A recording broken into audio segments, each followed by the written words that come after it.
നമ്മൾ കടന്നു വരാനിരിക്കുന്ന ദിവസങ്ങളെ കുറിച്ചാണ് ഞാൻ ഈ പറയുന്നത്. സാധാരണ തിങ്കളാഴ്ചയും വ്യാഴാഴ്ചയും വെള്ളിയാഴ്ചയായിട്ട് തീരാൻ പറ്റൂല എന്നാ പറയുന്നത്. റമളാനിലെ പകലിനും രാത്രിക്കും മാത്രമല്ല പ്രാധാന്യം എന്നാണ് പറയുന്നത്. നോക്കൂ നിങ്ങൾ, അള്ളാഹുവിന്റെ റസൂലിന്റെ പ്രയോഗം എന്താണ്? പ്രവാചകൻ സുദർശനങ്ങൾ പറയുന്നത് അഫ്ളലു അയ്യാമി ദുനിയ അയ്യാമുൽ അശർ. ദുനിയാവിലെ ഏറ്റവും മഹത്തായ പകലുകൾ, ആ ഭാഗം നമ്മൾ പ്രത്യേകം ശ്രദ്ധിച്ചു വായിക്കണം. ദുനിയാവിലെ പ്രപഞ്ചത്തിലെ ഏറ്റവും മഹത്തായ പകലുകൾ അതേതാണ്? അശ്രി ദുൽഹിജ്ജ, ദുൽഹിജ്ജയിലെ ആ 10 ദിവസങ്ങളിലെ പകലുകളാണ്. അപ്പൊ സ്വഹാബത്ത് ചോദിച്ചു, വലാ മിസ്ലഹുന്ന ഫീ സബീലില്ലാ, അള്ളാഹുവിന്റെ മാർഗത്തിലുള്ള യുദ്ധത്തെക്കാളും മഹത്തരമാണോ എന്ന് ചോദിച്ചപ്പോ അതെ, വലാ മിസ്ലഹുന്ന ഫീ സബീലില്ലാ, അള്ളാഹുവിന്റെ മാർഗത്തിലുള്ള യുദ്ധത്തെക്കാളും അത് മഹത്തരാണ്. ഒരാൾ യുദ്ധത്തിന് പോയിട്ട് അയാൾ അവിടെ മരിക്കുകയാണെങ്കിൽ, ആ യുദ്ധത്തിൽ അയാൾ വഫാത്താവുകയാണെങ്കിൽ, അയാൾക്ക് രക്തസാക്ഷിത്വത്തിന്റെ സാധ്യത തെളിയുകയാണെങ്കിൽ അത് മാത്രമേ ഇതിന്ന് മാറ്റി നിർത്താൻ പറ്റുള്ളൂ. യുദ്ധം ചെയ്തു പോന്നു, അപകടമൊന്നും ഉണ്ടായില്ല, ആ വ്യക്തിക്ക് കിട്ടുന്ന പുണ്യത്തിലേറെ എന്ത് ചെയ്യും? ഈ ദിനങ്ങളിൽ ഇബാദത്ത് എടുക്കുന്നവർക്ക് പുണ്യം കിട്ടുമെന്നാണ് റസൂലുള്ളാഹി സ്വല്ലല്ലാഹു അലൈഹി വസല്ലം തങ്ങൾ പഠിപ്പിക്കുന്നത്. ഇനി ഒന്നുകൂടി 4-ാമത്തെ ഒരു പോയിന്റ്, സൽക്കർമ്മങ്ങളിൽ ചെയ്യാനുള്ള ഏറ്റവും ശ്രേഷ്ഠമായ പകലുകളാണ് അത് എന്നാണ്. മാമിൻ അയ്യാമിൽ അമലി സ്വാലിഹു ഫീഹാ അഹബ്ബു ഇലല്ലാഹി മിൻ ഹാദിഹിൽ അയ്യാം. അല്ലാഹു സുബ്ഹാനഹു വ തആലക്ക് ഈ ദിവസങ്ങളിലെ പകലുകളിൽ ചെയ്യുന്ന ആരാധനകളെക്കാൾ മറ്റൊരു പകലുകളിലെയും ആരാധനകൾ ഇഷ്ടപ്പെടുന്നില്ല എന്ന് പറഞ്ഞാൽ മറ്റുള്ള ദിനങ്ങൾ ഇഷ്ടമല്ല എന്നല്ല, മറിച്ച് ഇതാണ് ഏറ്റവും ഇഷ്ടപ്പെട്ട പകലുകൾ. ദുൽഹിജ്ജ 1, ദുൽഖഅദ 25 എത്തി, ദുൽഹിജ്ജ 1 പിറന്നാൽ അത് മുതൽ 10 ദിവസങ്ങൾ, പെരുന്നാൾ ഉൾപ്പെടെയുള്ള 10 ദിവസങ്ങളിലെ പകലുകളിലെ അമൽ അത് ഏറ്റവും മഹത്തരാണെന്ന്. അപ്പോഴും സഹാബത്ത് ചോദിച്ചു, വലൽ ജിഹാദു ഫീ സബീലില്ലാ, അള്ളാന്റെ മാർഗത്തിലെ ജിഹാദ് ഈ ഗണത്തിൽ പെടുവോ നബിയോ എന്ന് ചോദിച്ചപ്പോ, ജിഹാദിനെക്കാളും വലുതാണോ റസൂൽ എന്ന് ചോദിച്ചപ്പോ അള്ളാഹുന്റെ റസൂൽ പറയാ, അതെ, ജിഹാദിനെക്കാളും വലുതാണ്, ഒരാളുടെ ജിഹാദ് ഒഴികെ. ആ ജിഹാദിന്റെ പ്രത്യേകത എന്താ? ഇല്ല റജുലുൻ ഖറജ ബിനഫ്സിഹി വമാലിഹി ഫലം യർജി മിൻ ദാലിക ബിശൈഇൻ. അയാൾ എന്ത് ചെയ്തു? അയാളുടെ ശരീരം കൊണ്ടും സമ്പത്ത് കൊണ്ടും പുറപ്പെട്ടു, കയ്യിലുള്ളത് മുഴുവൻ എടുത്ത് പുറപ്പെട്ടു, ധനം മുഴുവൻ അവിടെ പോയി. എന്താ? ശത്രുവിനോടുള്ള യുദ്ധത്തിൽ പലരെയും സഹായിക്കാൻ വേണ്ടി, വാള് വാങ്ങാൻ വേണ്ടി, ഒട്ടകം വാങ്ങാൻ വേണ്ടി, ഭക്ഷണത്തിനു വേണ്ടി, അല്ലെങ്കിൽ ശത്രു അത് മുഴുവൻ അപഹരിച്ചെടുത്തു പോയി, അയാളുടെ ജീവനും അപഹരിച്ചെടുത്തു. അങ്ങനത്തെ ഒരു പോരാളിക്ക് ഈ ദുൽഹിജ്ജയിലെ ആദ്യത്തെ 10 ദിവസങ്ങളിൽ ഇബാദത്ത് എടുക്കണിലേറെ കൂലി കിട്ടും. അല്ല, ഒരു പടയാളി, അയാൾ യുദ്ധം ചെയ്തു, ശരീരത്തിനൊന്നും പറ്റില്ല, സമ്പത്തിനൊന്നും പറ്റില്ല, അയാൾക്ക് കൂലി കിട്ടില്ല, കിട്ടും. പക്ഷേ ആ കാര്യത്തെക്കാളും മഹത്തരമായ ദിനങ്ങളാണ് യഥാർത്ഥത്തിൽ ഈ ദിവസങ്ങളെന്ന് റസൂലുള്ളാഹി സ്വല്ലല്ലാഹു അലൈഹി വസല്ലം തങ്ങൾ പഠിപ്പിക്കുകയാണ്. അപ്പൊ ഇവിടെ റമളാനിലെ അവസാനത്തെ 10 ഉണ്ട്, ദുൽഹിജ്ജയിലെ ആദ്യത്തെ 10 ഉണ്ട്. ഇത് രണ്ടും തമ്മിൽ ഏതാണ് മഹത്വം? അല്ലെ? പണ്ഡിതന്മാർ പറയാണ്, ശൈഖുൽ ഇസ്ലാം ഇബ്നു തൈമിയ്യ റഹിമഹുല്ലാഹ് പറയാണ്, അദ്ദേഹത്തിന്റെ മജ്മുഉൽ ഫതാവയിൽ പറയാണ്, അയ്യാമു അശ്രി ദുൽഹിജ്ജ അഫ്ളലു മിൻ അയ്യാമിൽ അശ്ർ മിൻ റമളാന. ദിവസങ്ങളുടെ പകല് നോക്കുമ്പോൾ, ശരിക്കും ശ്രദ്ധിച്ച് കേൾക്കുക, ദിവസങ്ങളുടെ പകല് നോക്കുമ്പോൾ ദുൽഹിജ്ജയിലെ പകലിനാണ് റമളാനിലെ അവസാനത്തെ 10 പകലിനേക്കാളും മഹത്വം. എന്നാലോ വല്ലയാലിൽ അശ്ർ അവൽ അവാഖിർ മിൻ റമളാന, റമളാനിലെ അവസാനത്തെ 10 രാത്രികളോ അത് അഫ്ളലു മിൻ ലയാലി അശ്ർ ദുൽഹിജ്ജ, ദുൽഹിജ്ജയിലെ ആദ്യ 10 രാത്രികളെക്കാളും മഹത്തരാണ്. അപ്പോ രാവ് കൊണ്ട് മഹത്വം കൂടുതലുള്ളത് അവസാനത്തെ 10 റമളാനിലെ അവസാനത്തെ 10 രാവുകൾക്കാണ്. പകലുകൊണ്ട് കൂടുതൽ മഹത്വം ഏതാ? റമളാനിലെ അവസാനത്തെ 10 പകലുകളെക്കാളും മഹത്തരമായ പകലുകളാണ് ഏത്? ദുൽഹിജ്ജയിലെ ആദ്യത്തെ 10 ദിവസങ്ങളിലെ പകല് എന്നാണ്. നമ്മൾ ഈ അവസാനത്തെ 10 ആവുമ്പോ ഒന്ന് ശ്രദ്ധിക്കും, പള്ളിയിലൊക്കെ ഒന്ന് വിരലൊടങ്ങും, അല്ലെ? അപ്പൊ ആ റമളാനിലെ അവസാനത്തെ 10 പകലിൽ നമ്മൾ കാണിച്ച ശ്രദ്ധ ഉണ്ടല്ലോ, അല്ലെങ്കിൽ രാത്രി കാണിച്ച ശ്രദ്ധ ഉണ്ടല്ലോ, ആ ശ്രദ്ധയാണ് യഥാർത്ഥത്തിൽ ഇനി വരാനിരിക്കുന്ന ഈ ദിവസങ്ങൾക്ക് നൽകേണ്ടത് എന്നാണ് നമ്മൾ അതിനെ കുറിച്ച് പറയേണ്ടത്. ഇബ്നു ഹജർ അൽ അസ്ഖലാനി റഹിമഹുല്ലാഹ് അദ്ദേഹത്തിന്റെ എന്താ പറയാ ഫത്ഹുൽ ബാരിയിൽ പറയാണ്, വല്ലദി യൽഹറു അന്ന സബബ ഫി ഇംതിയാസ് അശ്രി ദുൽഹിജ്ജ. എന്തുകൊണ്ടാണ് ദുൽഹിജ്ജയിലെ ഈ പറയുന്ന ആദ്യ 10കൾക്ക് വലിയൊരു പ്രാധാന്യം വരുന്നത്? ലിമക്കാനി ഇജ്തിമാഇ ഉമ്മഹാത്തുൽ ഇബാദാത്തി ഫീഹി, എല്ലാ ഇബാദത്തുകളും, ഒരു വിശ്വാസിയുടെ എല്ലാ ഇബാദത്തുകളും ചേരുന്ന 10 ദിവസങ്ങളാണത്. വഹിയ അസ്സല, അതിൽ നിസ്കാരമുണ്ട്, വസ്സിയാം നോമ്പുണ്ട്, വസ്സദഖ സദഖയുണ്ട്, വൽ ഹജ്ജു ഹജ്ജുണ്ട്, വലാ യതിദാലിക ഫീ ഗൈരി, ഈ 4 ഒന്നിച്ച് വേറെ എവിടെയും വരൂല. അവസാനത്തെ 10 റമളാന്റെ അവസാനത്തെ 10 ഹജ്ജില്ല, റമളാനിന്റെ അവസാനത്തെ 10 ഹജ്ജില്ല, ഇവിടെ ഹജ്ജ് ഉൾപ്പെടെയുള്ള എല്ലാം ഉണ്ട് എന്നാണ്. അതുകൊണ്ട് തന്നെ പണ്ഡിതന്മാര് വകാന സഈദ് ഇബ്നു ജുബൈർ റഹിമഹുല്ലാഹ് ഇദാ ദഖലത്തിൽ അശ്റു ഇജ്തഹദ ഇജ്തിഹാദൻ ഹത്താ മാ യകാദു യഖ്ദിറു അലൈഹി. അദ്ദേഹം സഈദ് ബിൻ ജുബൈർ റഹിമഹുല്ലാഹ് അദ്ദേഹത്തിന് പറ്റാത്തത്ര വലിയ പരിശ്രമം, വയസ്സുകൊണ്ടും പ്രായം കൊണ്ടും, അല്ലെ, തളർന്നുപോയ അദ്ദേഹത്തിന് സാധിക്കാത്തത്ര വലിയ പരിശ്രമം ആ ദിവസങ്ങളിൽ നടത്താറുണ്ടായിരുന്നു എന്നാണ്. അത്രയും വലിയ അധ്വാനം അവരൊക്കെ നടത്തിയിരുന്നു എന്ന് നമുക്ക് രേഖപ്പെട്ട് കാണാം. അപ്പൊ ഞാൻ ഈ പറഞ്ഞതിൽ നിന്ന് എനിക്കും നിങ്ങൾക്കും നമ്മൾക്ക് എല്ലാവർക്കും ഇനി യൂട്യൂബിൽ ഇത് കേൾക്കുന്നവർക്കൊക്കെ മനസ്സിലാകേണ്ട ഒരു കാര്യം, ദുൽഹിജ്ജ ഒന്ന് പറക്കണത് നമ്മൾ അറിയണം, അല്ലെ? ദുൽഹിജ്ജ പറക്കണത് നമ്മൾ അറിയണം. അതെന്തിനാ, എന്നാണ് ഹജ്ജ് എന്നറിയാനല്ല. നമ്മളുടെ ആ ദിവസങ്ങൾക്ക് ഒരു പുതിയ ക്രമീകരണം കൊണ്ടുവരണം. നിസ്കാരമൊക്കെ നമ്മൾ കഴിഞ്ഞ പിന്നെ ജമാഅത്ത് നിസ്കാരത്തെ കുറിച്ചാണ് പറഞ്ഞത്. നോമ്പൊക്കെ കഴിഞ്ഞിട്ട് ആ ജമാഅത്തൊക്കെ കൈവിട്ടുപോയ ആളുകള്, ആ ജമാഅത്തിന്റെ മുമ്പും പിമ്പൊക്കെ ഉള്ള സുന്നത്തുകളൊക്കെ പതുക്കെ കയ്യിന്ന് പോയ ആളുകള്, അതൊക്കെ ഒന്ന് തിരിച്ചു പിടിക്കാനും ഒന്ന് ശരിയാക്കാനുള്ള ദിവസങ്ങളാണ്. സഹോദരിമാരൊക്കെ പെരുന്നാപ്പണി ഉണ്ട് എന്നും പറഞ്ഞിട്ട് വീട്ടുജോലികളിൽ അങ്ങനെ മുഴുകി ഒരു പേജ് അധികം ഓതുന്നതിന് പകരം ഒരു 10 പ്ലേറ്റ് അധികം കഴുകുന്നിടത്തേക്ക് പോകുകയല്ല വേണ്ടത്. ഭക്ഷണമേളങ്ങളിൽ കൊണ്ടുവന്നിട്ട്, അല്ലേ? അപ്പൊ അങ്ങനത്തെ കാര്യങ്ങളിൽ കുറച്ചൊരു ശ്രദ്ധ നമുക്ക് വേണം. ഈ വെള്ളിയാഴ്ച മലയാളത്തിൽ ഖുത്ബ പറയുന്ന പള്ളിയിൽ വരുന്നതിന്റെ ആകെ ഗുണതുള്ളൂ. ഇതൊക്കെ എന്താ, ഒന്ന് റസൂലുള്ളാഹിന്റെ സുന്നത്തനുസരിച്ച് ജുമയിൽ പങ്കെടുക്കുക, രണ്ടാമത്തെ എന്താ, പറഞ്ഞതൊക്കെ കറക്റ്റ് മനസ്സിലാകും, അല്ലെ? നമ്മളെ ചുറ്റും ഒരുപാട് പള്ളികളുണ്ട്, അവിടെ പോയ ഒരാൾക്കും ദുൽഹിജ്ജന്റെ മഹത്വം കിട്ടിയിട്ടുണ്ടാവില്ല മിമ്പർമെന്ന്. ഈ മിമ്പർ മറ്റ് താഴെ വല്ലവരും പറഞ്ഞെങ്കിലുള്ളൂ, അത്രയല്ലേ ഉള്ളൂ. അപ്പൊ ഞാൻ പറഞ്ഞത്, നമുക്ക് കിട്ടിയ ഈ തിരിച്ചറിവ് നമ്മളെ കുടുംബത്തോട് സംസാരിക്കണം, മക്കളോട് സംസാരിക്കണം. ആ ദിവസങ്ങളെ കുറച്ചും കൂടി ചിട്ടപ്പെടുത്താൻ ശ്രമിക്കണം. മക്കൾക്ക് സ്കൂളൊക്കെ ഉള്ള ദിവസങ്ങളൊക്കെ തന്നെ ആയിരിക്കും, എന്നാലും അതൊക്കെ ഒന്ന് ശ്രദ്ധിക്കാൻ നമുക്ക് സാധിക്കുക എന്നുള്ളത് വളരെ പ്രധാനപ്പെട്ടതാണ്. ഇനി ആ സമയത്ത് നമുക്ക് ചെയ്യാവുന്ന ഇബാദത്തുകൾ എന്തൊക്കെയാണ്? ഒന്ന് നമസ്കാരം തന്നെയാണ്. അസ്വലാത്തു അലാ വഖ്തിഹാ എന്നാണ് പറയാം. നിസ്കാരം അതിന്റെ സമയത്ത് നിർവഹിക്കുക. നിസ്കാരത്തിന്റെ അഫ്ളലിയത്തിന്റെ സമയത്തിന് അത് നിസ്കരിക്കുക. ഒരു നിസ്കാരം അതിന്റെ സമയം വിട്ട് അവസാനത്തേക്ക് എത്തുമ്പോഴാണോ ഞാൻ നിസ്കരിക്കൽ എന്ന് എല്ലാവരും വെറുതെ ആലോചിച്ചോക്കണി.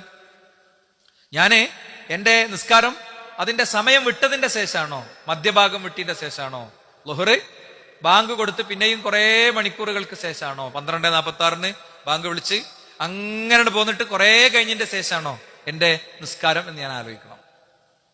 അങ്ങനെയാണെങ്കിൽ അത് തിരുത്തണം. അത് തിരുത്തിയിട്ടില്ലെങ്കിൽ അവ്വലുമായി യുഹാസബു ബിഹിൽ അബ്ദു യൗമൽ ഖിയാമ, അന്ത്യദിനത്തിലെ ആദ്യത്തെ വിചാരണ നിസ്കാരത്തെ കുറിച്ചായിരിക്കുന്നതാണ്. അത് നമുക്ക് വലിയ ബുദ്ധിമുട്ടുകൾ ഉണ്ടാകും. മാത്രമല്ല, നിസ്കാരത്തിൽ സുജൂദുണ്ട്. സുജൂദിനെ കുറിച്ച് കഴിഞ്ഞ ആഴ്ചയിൽ വായിച്ച ഹദീസ് വീണ്ടും വായിക്കാണ്. എന്താ, ദുൽഹിജ്ജയുടെ പ്രാധാന്യത്തിന്റെ പശ്ചാത്തലത്തിൽ വീണ്ടും വായിക്കാണ്. എന്താ, ഒരാൾ ഒരു സുജൂദ് ചെയ്യുമ്പോൾ അയാൾക്ക് ആ സുജൂദ് കൊണ്ട് അള്ളാഹു ഒരു പദവി ഉയർത്തിക്കൊടുക്കും. ഇല്ലാ റഫഅക ഇലൈഹി ബിഹാ ദറജതൻ, ഓരോ സുജൂദും അയാളുടെ പദവിയെ അള്ളാഹു ഉയർത്തുന്നുണ്ട്. അതുപോലെ തന്നെ വഹത്ത അൻക ബിഹാ ഖതിഅതൻ, ഓരോ പാപങ്ങളെ അള്ളാഹു എടുത്തു കളയുന്നുണ്ട്. നമ്മൾ അങ്ങനെ സുജൂദ് ചെയ്യുമ്പോൾ നമുക്ക് അങ്ങനെ നിയ്യത്തുണ്ടോ? നമ്മൾ കുത്തിമറിഞ്ഞ് എണീറ്റ് പോവുക ചെയ്യാം. വേറെ പല ഫിക്റായിരിക്കും ഉണ്ടാകുക, അല്ലെ? വേറെ പല ഫിക്റായിരിക്കും ഉണ്ടാകുക. കുട്ടികളൊക്കെ സെക്കൻഡുകൾ കൊണ്ട് നിസ്കാരം തീർക്കണതാണ്. മീപ്പി ഒരുപാട് സമയം, മീപ്പിയും പറയാനെടുത്ത സമയം നോക്കുമ്പോൾ ഒരു 50 റക്അത്ത് നിസ്കരിക്കാനുള്ള സമയം ചിലപ്പോൾ പറഞ്ഞിട്ടുണ്ടാവും, അല്ലേ? പറഞ്ഞിട്ടുണ്ടാവും. പക്ഷെ അയിമക്കണ അണിയില്ല, എങ്ങനെയുണ്ട് പറഞ്ഞാലും അണിയില്ല. ഒറ്റത്തവണ കൊണ്ട് ചെയ്യേണ്ട കാര്യം പിന്നെയും പറഞ്ഞ് വെറുതെ പാപ്പാരിന്റെയും ഉമ്മാന്റെയും പ്രഷർ ഇളക്കിച്ച് എല്ലാ തൊള്ളിയിൽ നിന്നുള്ള വേണ്ടാത്തൊക്കെ കേട്ടിന്റെ ശേഷം, അല്ലേ? വേണ്ടതൊക്കെ കേട്ടിന്റെ ശേഷം എന്ത് ചെയ്യുള്ളൂ, ഇജാതി പണിക്ക് നിൽക്കുള്ളൂ. അപ്പോ അങ്ങനത്തെ സ്വഭാവമൊക്കെ അവസാനിപ്പിക്കാനും കൂടി പറ്റിയൊരു സമയമാണിത്. ഓരോ സുജൂദിന്റെയും കൂലിയാണ്. നമ്മളെ അള്ളാഹു ഒരു ദർജ ഉയർത്തും. സ്വർഗത്തിൽ പല പല ദർജ. സ്വർഗത്തിലെ ഏറ്റവും കുറഞ്ഞ പുണ്യം കിട്ടുന്ന ആളുകൾക്ക് കിട്ടുന്ന ദർജ എന്താ അറിയോ? ഒരു മഖഅദ് കൊടുക്കുന്ന, ഒരു ഇരിപ്പിടം കൊടുക്കുന്നതാണ്. ആ ഇരിപ്പിടത്തുമ പോയിരുന്നാൽ ആ ഇരിപ്പിടം പറയും, നിനക്ക് വേണ്ടതൊക്കെ ചോദിച്ചോ. അയാളിങ്ങനെ ചോദിച്ചോണ്ടിരിക്കും, നിനക്ക് വേണ്ടതൊക്കെ ആഗ്രഹിച്ചോ. ചോദിക്കാനുള്ള സമയം കൂടി കളയണ്ടെന്നുള്ള നിലയ്ക്ക് വെറുതെ അങ്ങനെ ചിന്തിക്കുക. എനിക്കത് വേണം, എനിക്കത് വേണം, ഐസ്ക്രീം വേണം, അല്ലേ, സ്റ്റാർബക്സ് വേണം, അത് വേണം, ഇത് വേണം, ഇങ്ങനെ ആലോചിക്കുമ്പോ തന്നെ അങ്ങനെ കയ്യ്ക്ക് ഇങ്ങനെ വരിക. എന്താ സ്വർഗം, എന്താ രസം സ്വർഗം. ആ സ്വർഗത്തിലേക്കുള്ള പദവി കൂട്ടി കിട്ടും. അത്രയും ഉയർന്ന പദവികളിലേക്ക് കയറി. ഓരോ സുജൂദിന്റെ മഹത്വമാണ്. അപ്പൊ പിന്നെ മുടി കേടരോ, അല്ലെ, ലിപ്സ്റ്റിക് ഒക്കെ ഇട്ട് പോയിട്ടുണ്ടാകും. ഒന്നെടുത്ത് നിസ്കരിച്ചാല് അത് പോകുമോ നേരത്തെ നിസ്കാരത്തിന് പോകാതിരിക്കൂല. മിക്കവാറും ഒന്നും സ്കൂളുകളിൽ നിങ്ങളെടുത്ത് പരിശോധിച്ച കുട്ടികളാരും നിസ്കരിക്കല്ല. ഒരു കുട്ടി നിസ്കരിക്കല്ല. വളരെ തുലവും തുച്ഛം കുട്ടികൾ നിസ്കരിക്കാൻ പോകുള്ളൂ. പെൺകുട്ടിയൊക്കെ എന്തായാലും നിസ്കരിക്കാൻ നമ്മുടെ നാട്ടില് സൗകര്യമല്ല. ഒരു പ്രശ്നമല്ല സമുദായത്തിന്, ഒരു പ്രശ്നമല്ല. പണ്ടെപ്പോഴോ ഒരു മുസ്ലിയാർ പറഞ്ഞ അബദ്ധത്തുമ്പോ പിടിച്ചു നിൽക്കുകയാണ്. പെണ്ണുങ്ങൾ പള്ളി പോയാൽ ഹറാമാണ്. മുസ്ലിയാർ എഴുതിയതും പറഞ്ഞതും പ്രസംഗിക്കണതൊക്കെ അവിടെ മൂപ്പരുണ്ടാക്കിയ പള്ളിയിൽ സ്ത്രീകൾക്ക് നിസ്കരിക്കാനുള്ള വലിയ സൗകര്യം. കാരണം എന്താ, അത് ലൈലത്തുൽ ഖദറിന്റെ രാവ് പ്രതീക്ഷിച്ച് മനുഷ്യന്മാർ പാടത്ത് കിറക്കണാണല്ലോ. അപ്പോ അവിടെ വരുന്നവർക്ക് മസല പറഞ്ഞിക്കാൻ പിടിച്ചിക്കാൻ ഇവിടെ കൊള്ളാത്തോലെയാണ് ഞങ്ങൾ പാടത്ത് കിടക്കണത് എന്ന് പറയാൻ. കാരണം ഈ അവസാനത്തെ 10 അള്ളാഹുവിന്റെ റസൂൽ പള്ളിക്കൊക്കെ വിളിച്ച് മൂപ്പര് പാടത്തൊക്കെ വിളിക്കണേ. എനിക്കാരോടും വിരോധം ഉണ്ടായിട്ട് പറയണല്ല, മസാല ചിലത് പറയേണ്ട മാതിരി പറഞ്ഞാലേ തിരിയുള്ളൂ, അതുകൊണ്ടാണ് പറയണത്. അപ്പൊ അതുകൊണ്ട് നമ്മുടെ നിസ്കാരത്തെ ശരിയാക്കാൻ ഈ ദിവസങ്ങൾ നമുക്ക് ഉപയോഗിക്കാൻ പറ്റും. നമ്മുടെ പാപങ്ങൾ അള്ളാഹു പുറത്തു വരും. ഇനി രണ്ടാമത്തെ കാര്യം നോമ്പാണ്. നോമ്പിന്റെ പ്രത്യേകത എന്താ? നമ്മളെ ഒരു നോമ്പ് കഴിഞ്ഞാൽ പിന്നെ അടുത്ത നോമ്പ് കാലം വരെ നോമ്പില്ലാത്ത ആളുകളാണ് സമുദായത്തിലെ 10,000-കണക്കിന് കോടിക്കണക്കിന് മനുഷ്യന്മാര്. സീസണൽ പരിപാടിയാണ്. എന്നാലോ അള്ളാഹുവിന്റെ റസൂൽ സല്ലല്ലാഹു അലൈഹി വസല്ലം തങ്ങൾ നോമ്പ് നോറ്റിരുന്നത് എങ്ങനെ? കാന നബി സല്ലല്ലാഹു അലൈഹി വസല്ലം യസൂമു 9 ദുൽഹിജ്ജ 9 നബി നോറ്റിരുന്നു. വയൗമ ആശൂറ നോമ്പ് നബി നോറ്റിരുന്നു. താസുഅ നോൽക്കാനും പറഞ്ഞിട്ടുണ്ട് അല്ലെ? മുഹറം മാസത്തിലെ 9, 10 നോമ്പുകളെ കുറിച്ചാണ് നമ്മൾ അങ്ങനെ പറയാം. വസലാസത്തി അയ്യാമി മിൻ കുല്ലി ശഹർ, എല്ലാ മാസത്തിലെയും അയ്യാമുൽ ബീദ് 13, 14, 15 നോൽക്കാൻ അള്ളാഹുവിന്റെ റസൂൽ സല്ലല്ലാഹു അലൈഹി വസല്ലം പറഞ്ഞിട്ടുണ്ട്. അതുപോലെ തന്നെ തിങ്കളും വ്യാഴവും നോൽക്കാൻ അള്ളാഹുവിന്റെ റസൂൽ പറഞ്ഞിട്ടുണ്ട്. നോമ്പുകൾ ഇങ്ങനെ കുറെ ഉണ്ടെങ്കിലും ചില ആളുകൾക്ക് എന്താ ഒരു നോമ്പ് കാലം കഴിഞ്ഞാൽ അടുത്ത നോമ്പ് കാലം വരെ നോമ്പില്ല. അവർ പ്രത്യേകം ഓർക്കേണ്ട ഹദീസാണ് കുല്ലു അമലി ഇബ്നി ആദമ ലഹു കുല്ലു അമലി ബനി ആദമ ലഹു ഇല്ല സിയാം ഫഇന്നഹു ലി വഅന അജ്സി ബിഹി. എന്താ? കുല്ലു അമലി ബനി ആദമിന്റെ സന്തതികളുടെ അമലുകളൊക്കെ അവനുള്ളതാണ്, നോമ്പൊഴികെ. നോമ്പ് എനിക്കുള്ളതാണ്. വഅന അജ്സി ബിഹി, ഞാനാണ് എനിക്ക് കൂലി കൊടുക്കുന്നത്. എന്ന് പറഞ്ഞാൽ എന്താ? ദിക്റിന്റെയും ദുആന്റെയും ഒന്നും കൂലി പടച്ചവനല്ലേ തരുന്നേ? അതെ. എന്നാൽ നോമ്പിനെ അല്ലാഹു സുബ്ഹാനഹു വ തആല അത്ര ഇഷ്ടപ്പെടുന്നു. ശരിക്കും ആന അജ്സി ബി എന്നുള്ളത് വല്ലാത്തൊരു വർത്താന.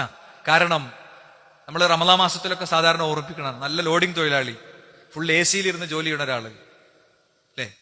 ഈ രണ്ടാളും തമ്മിൽ ഒരു ജോലിന്റെ ഒരു ടെൻഷനും ഇല്ലാത്ത ഒരാള്, മൂപ്പർക്കുള്ള പൈസ അക്കൗണ്ടിലേക്ക് അങ്ങനെ വരും. ഈ 3 ആൾക്കും ഒരേമാതിരി അല്ലല്ലോ പഠിച്ചും കൂലി കൊടുക്കേണ്ടത്, ആണോ? പ്രായമായി ശാരീരിക തളർച്ച ഉള്ള ഒരാള്, ഒരു ഡയബറ്റിക് പേഷ്യന്റ്, ഒരു ഷുഗർ രോഗി, ഒരു അസുഖമില്ലാത്ത ഒരാള്, ഇവർക്കൊന്നും ഒരേപോലെയല്ല കൂലി കൊടുക്കണ്ടേ. അപ്പൊ ഓരോരുത്തർക്കും മൈക്രോ ലെവലിൽ സൂക്ഷ്മമായി നിരീക്ഷിച്ചിട്ട് തന്നെ പഠിച്ചും കൂലി കൊടുക്കുക. അതുകൊണ്ട് നോമ്പ് ഈ ദിവസങ്ങളിൽ പ്രാധാന്യമുള്ളതാണ്. പ്രത്യേകിച്ച് ദുൽഹിജ്ജ 9ന്റെ നോമ്പ്. ദുൽഹിജ്ജ 9 ദിവസവും നമുക്ക് നോമ്പ് നോൽക്കാം. 1 മുതൽ 9 വരെയും നോമ്പ് നോൽക്കാം. ദുൽഹിജ്ജ 10 എന്തായിരിക്കും? പെരുന്നാളായിരിക്കും. അന്ന് നോമ്പ് നോൽക്കൽ ഹറാമാണ്. അന്ന് നോമ്പ് ഒരിക്കലും നോൽക്കാൻ പാടില്ല. അങ്ങനെയാണ് ഇസ്ലാം പഠിപ്പിച്ചിട്ടുള്ളത്. അപ്പൊ സ്വാഭാവികമായിട്ടും ഈ ദിനങ്ങളിൽ ദുൽഹിജ്ജ 9 ഏതായാലും വിട്ടൂടാ. ഇവിടെ നമ്മൾ പ്രത്യേകം ശ്രദ്ധിക്കേണ്ടത് അള്ളാഹുവിന്റെ റസൂലിന്റെ പ്രയോഗം ഹാജിമാര് അറഫയിൽ ഒരുമിച്ച് കൂടുന്ന നേരത്താണ് നിങ്ങൾ നോമ്പ് നോൽക്കേണ്ടതെന്ന് പറഞ്ഞിട്ടില്ല.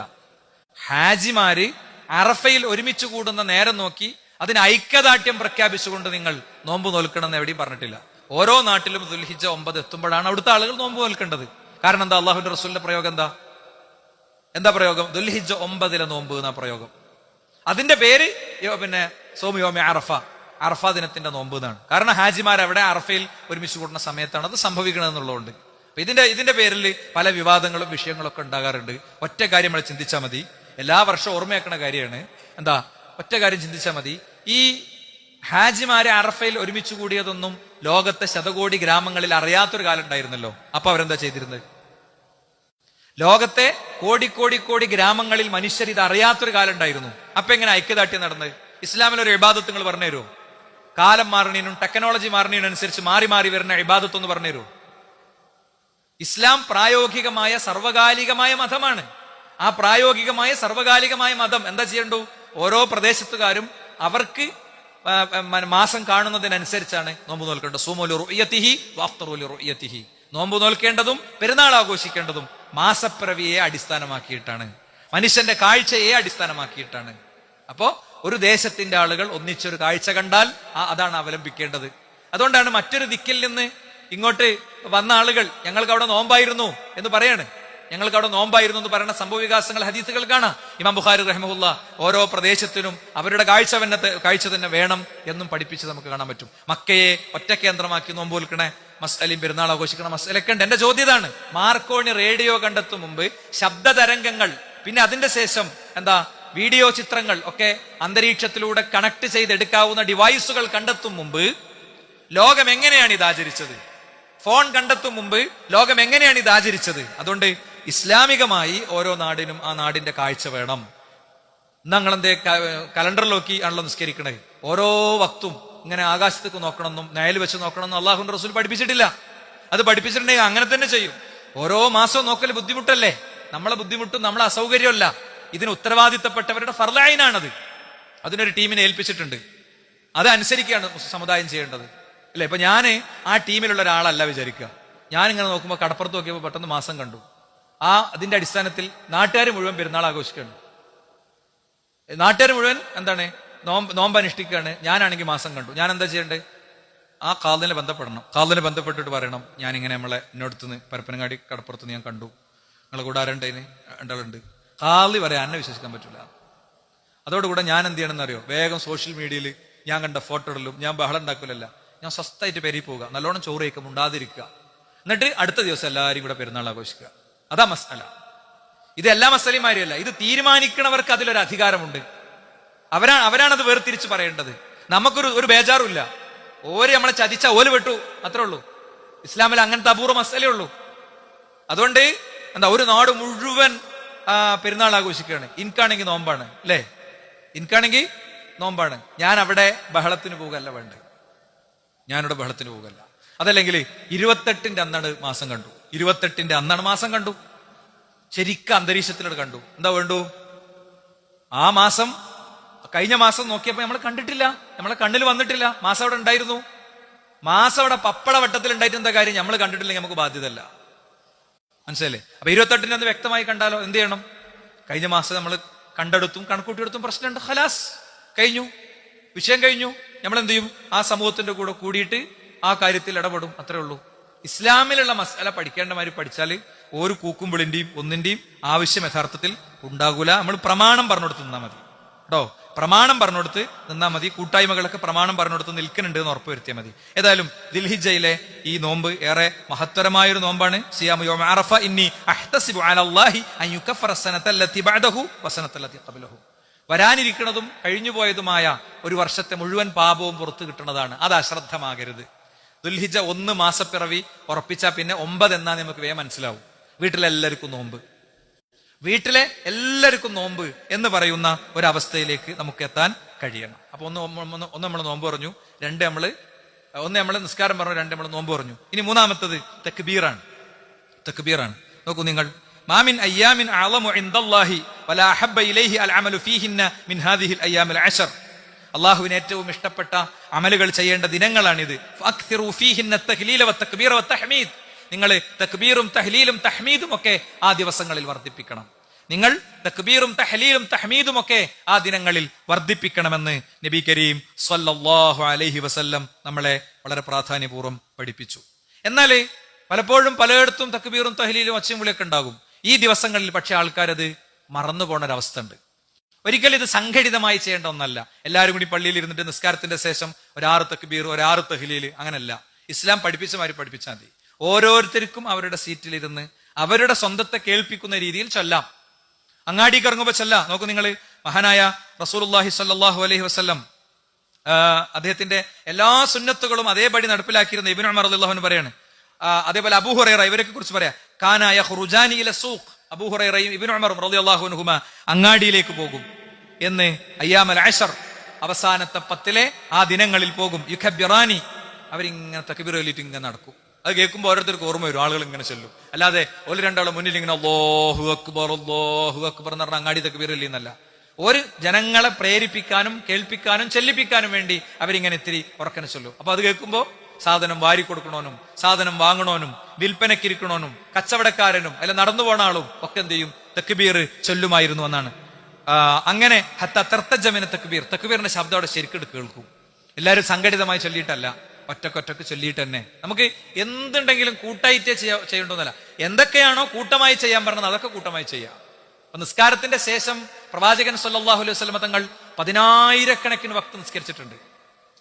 ഒരു വക്തിൽ പോലും പ്രവാചകൻ ഇങ്ങനെ ഉറക്കനെ പ്രാർത്ഥിക്കുകയും സ്വഹാബത്ത് ആമീൻ പറയുകയും ചെയ്യുന്ന ഒരു പരിപാടി ഉണ്ടായിട്ടില്ല, ഒറ്റ വട്ടം ഉണ്ടായിട്ടില്ല. എന്നാൽ നിസ്കാരത്തിന്റെ ശേഷമുള്ള അദ്കാറുകൾ വളരെ ക്ലിയറാ. ഓരോരുത്തരും ഒറ്റക്കൊറ്റക്ക് ചെല്ലേണ്ട അദ്കാറുകൾ ധാരാളമുണ്ട്. ഒരു 1/4 മണിക്കൂർ ഇരുന്ന് വേണമെങ്കിൽ ചെല്ലാൻ പറ്റിയതുണ്ട്.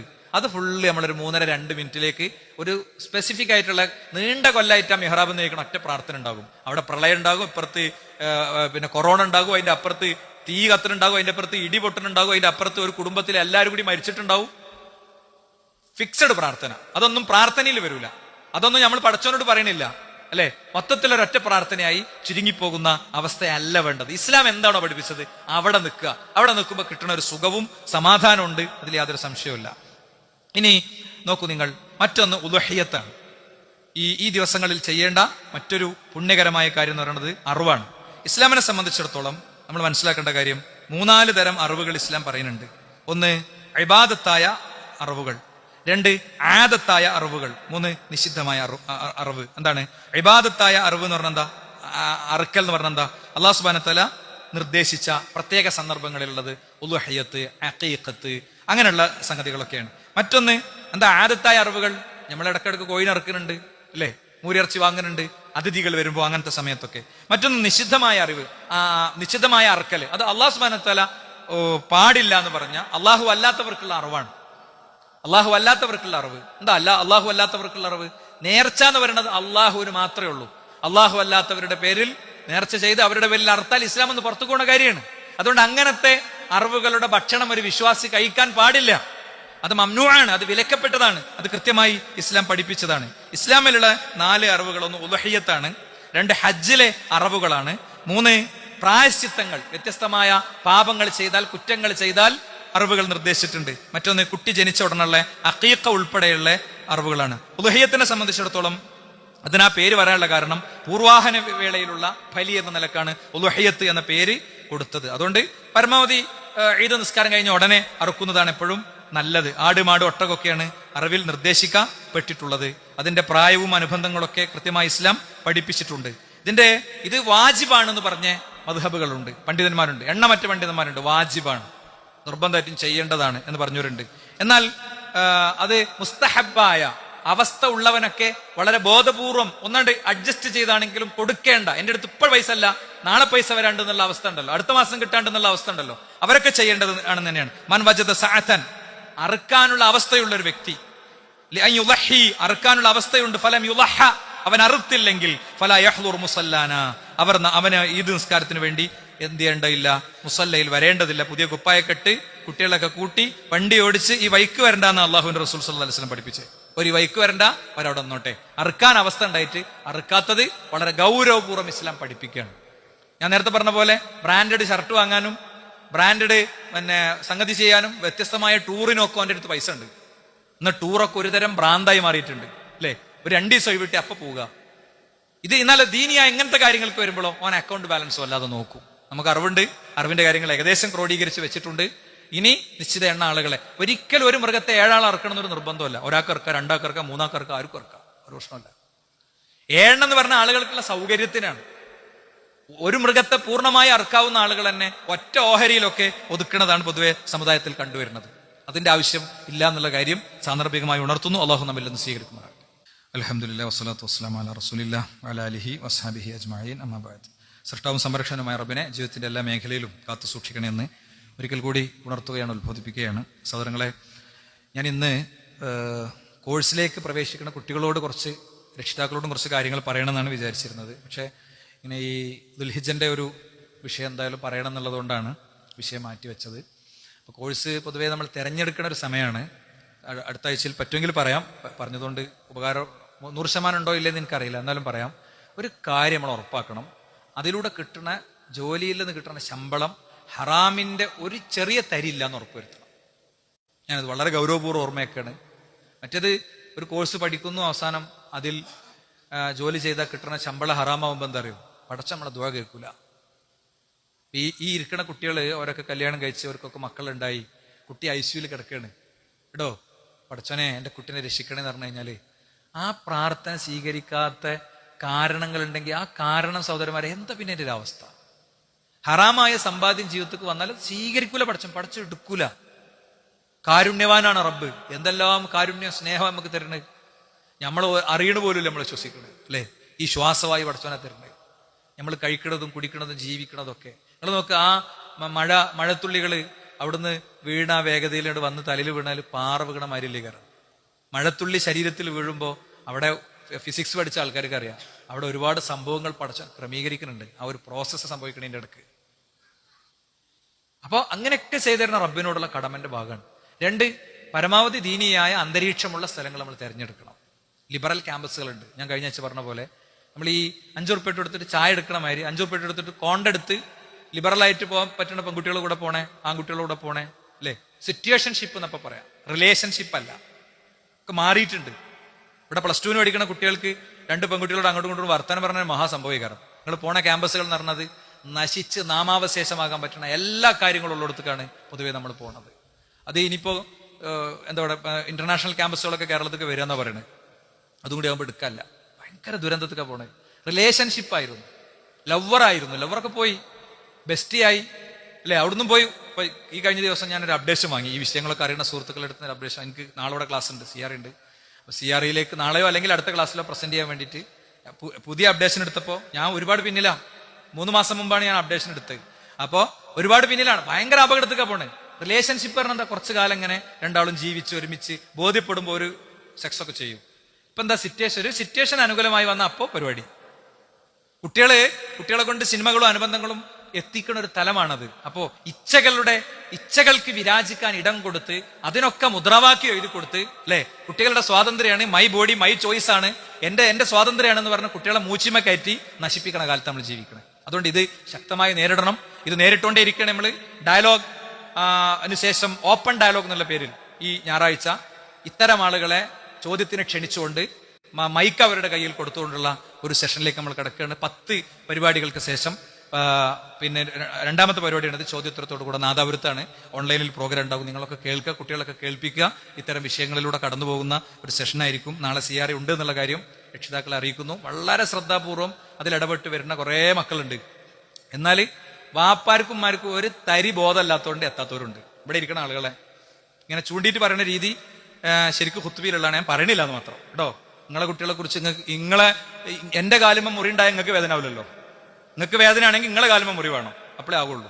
എന്തായാലും അള്ളാഹു കാത്ത് രക്ഷിക്കട്ടെ എന്ന് മാത്രം ഓർപ്പിച്ചുകൊണ്ട് നമ്മൾ ഈ നമ്മുടെ ദീനി രംഗത്തെ പൂർണ്ണമായ സൂക്ഷ്മതകൾ ഉണ്ടാകണം എന്ന് തീർച്ചയായും പറയണം. അള്ളാഹു നമ്മിൽ നിന്ന് സ്വീകരിക്കുമാറാകട്ടെ.